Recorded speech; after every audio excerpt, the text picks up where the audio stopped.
Hey guys, good morning! Yan, kakagising ko lang. Yes, sa wakas, nabawi ko din yung aking antok. So, nagising ako. Ngayon lang ako nagising. Huwag niyong pakialamanan yung aking kawali. Mas mabuti pa yan sa body mo. So, yun mga kabadis. So, tayo mga kabadis. So, alam mo naman tayo mga Pinoy ang kailangan mag-tapos. Oh, Nescafe Creamy White. Sana all. Yan. Ganito lang yun. Para kung wala kang gunting. Guntingin mo lang. Ayun o. Ayan. Ganyan. Ayan. Nagpapulo pa kasi ako mga kapatid. So, yun mga kapatid. Happy weekend mga kapatid. So, good morning sa mga lahat sa ating mga legit followers and non-followers. Good morning, good morning. Yun. Dahil vlogger na tayo mga kapatid. So, kailangan natin vlog. So yan, good morning. Kumusta ka mong tanan, mga Bisaya, sa mga Kayokolo, asan ni Kanami, si Barangay Sangkay, Balita Damo Occidental, Madyo Masinong Gumayo, asan ni Kanate na doon. Yan, and the rest of our friends, good morning. Thank you so much for support and we love you guys. Ang hirap ng ating ginagawang content dahil para ko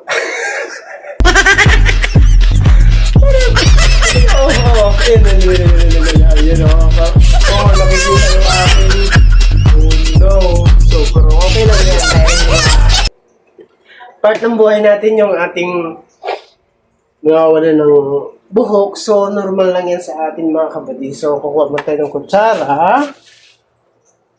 Taran! Ayan. Dahil dahil kumukulo na siya mga kapatid. Ganito yan, tamo. Super init yan. So, mamayang hapon pa yung pasok natin. So, enjoy mo natin yung ating moment for today's morning, no? So, kumusta ang tanan sa ato ang mga kaliwatiha o sa ato mga parente, at mga amigo dali sa Facebook o sa tanan, maimbuntag ninyo, mga kabadis. Ito talaga yung aking kabadis. Yan. Kilala niyo ako. Kilala niyo ako mga kabady. So, body ang tawag ko sa akin. So, yun, buntag, no? So, magkapitaan eh. Pero, abi niyo ang Pilipino, pagkape is a very, very important to the Pilipino ang kape. Kasi nga, mahilig magkape ang Pilipino. Tapos, lalo pag ganito ang kape.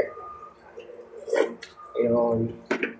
So, yun lang mga kabady. Maraming salamat. Dito na tayo sa sala. Papunta. Yan. Upo muna tayo dito at magkakape-kape. Ay! Hindi pa ako nakapaglinis ng bahay. So, yung anak ko gabi, naglinis siya. Kaya nakita ko yung mga sahig-sahig doon. Medyo basa. Binusan niya pala ng Sunrox mga kapatid. Kasi gald sa lamok yan at saka sa ipis at saka sa langaw. Alright mga buddy, thank you so much. God bless and happy weekend again. Thank you so much. Please support, like, and share.